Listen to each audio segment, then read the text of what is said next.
This content was created purely for entertainment and informational purposes. The creators of this vlog do not endorse drinking and driving, debauchery, underage drinking, public intoxication, speeding, street racing or any other form of delinquency. I'm just a guy, with a drink, talking about cars. Please don't take this too seriously.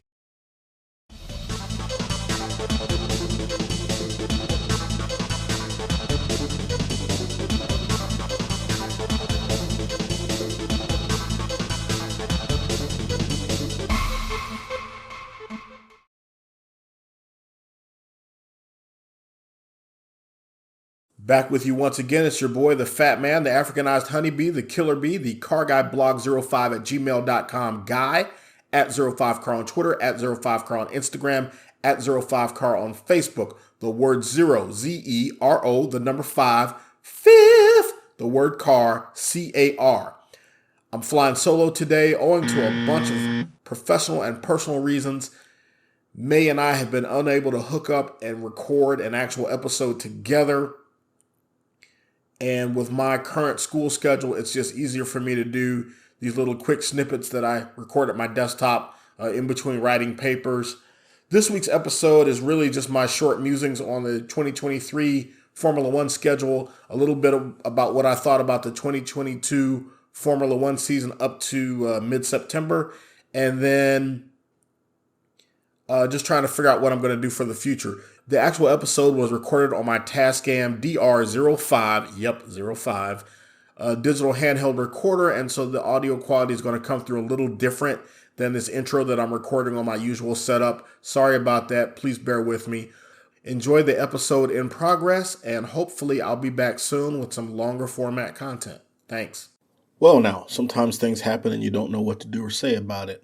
I have not talked about Formula One at all recently.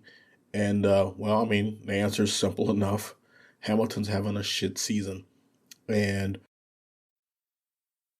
I don't think he's old enough to be old and aging out.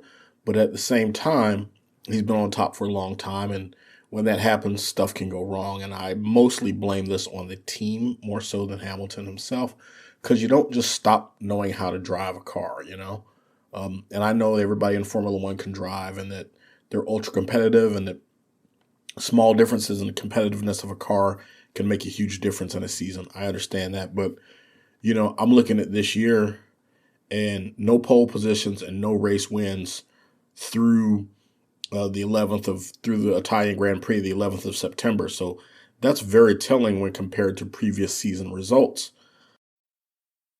And again, you don't just quit knowing how to drive one day. So clearly Mercedes was not prepared for the new regs and have had trouble getting the car to the right place. And watching races just isn't fun when your dude isn't doing what he does. And if I'm perfectly honest, modern F1 is not the most exciting thing on earth. I grew up, I was a child during the heyday of the 1.5 liter turbo era. And I really came into the sport during the Senna, Prost, McLaren, Marlboro, Honda wars. And that was my introduction to the sport. And then through the Schumacher years and Mika Hakkinen and Damon Hill and Jacques Villeneuve. Yeah, so the current crop of cars just, I don't find them compelling to look at. The technology is kind of I don't like drag reduction. I don't like push to pass in Indy. I'm like, the car should be designed so the drivers can pass one another within the workings of a lap. Not necessarily that they have to have a turbo boost button like a video game or something. But anyway, neither here nor there.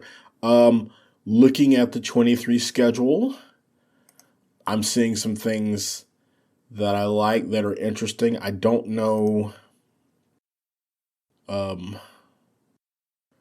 Right now, I don't know where my life's going to be, if that makes sense. And what I mean is, I look at the 23 schedule and I see Miami and I see Las Vegas.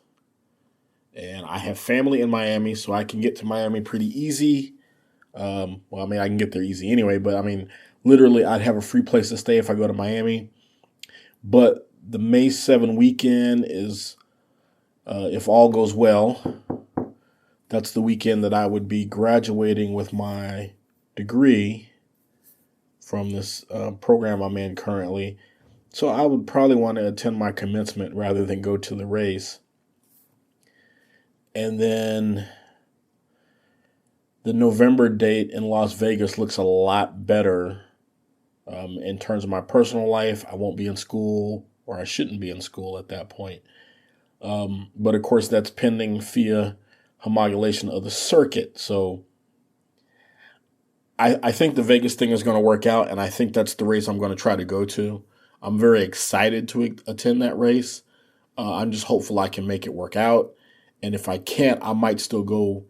I might still go to Vegas for that weekend anyway, just because event weekends in Vegas are always fun, if for no other reason than the people watch. But I'm going to try to get to that race, and we'll see what happens. The Miami event in May, that's probably not going to happen. But the other thing I'll say, schedule's too long.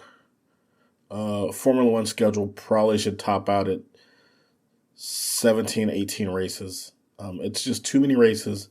We've gotten away from the traditional sort of Euro circuit and Brazil and Mexico and Canada and the United States, and we're going, we're going to the Gulf twice: Monaco, Spain, Canada, Austria, UK, Hungary, Belgium, Netherlands, Italy, Singapore, Japan, Qatar. So the Gulf 3 times, US, Mexico, Brazil, Las Vegas, Abu Dhabi. Gulf 4 times, maybe? Did I get that right?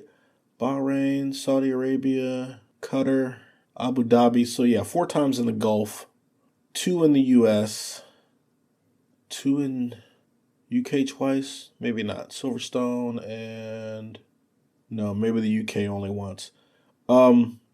It's gotten a little. Oh, US 3 times. Yeah, that's right. So they could take some races out. The US probably only needs 1 race. The Gulf states probably only need 1 race. Italy doesn't need 2 races. Spa's there. Monaco, like I said, Monaco needs to go. And it's not a great opinion in terms of popularity, but it's probably reality. So I don't know. We'll see. We'll see. Yeah. Anyway, that's kind of my random musings about Formula One 2022 and 2023. And again, maybe next year when I'm not in school, I'll have more time to actually watch races and comment on individual races, although that was never the intent of this channel. There are enough people that do that. Really, I want to talk about more about the grassroots end and things that I'm physically participating in and attending. With me slated to graduate next May, we'll see how that works out. But for now, that's all I've got. I'll holler at you later.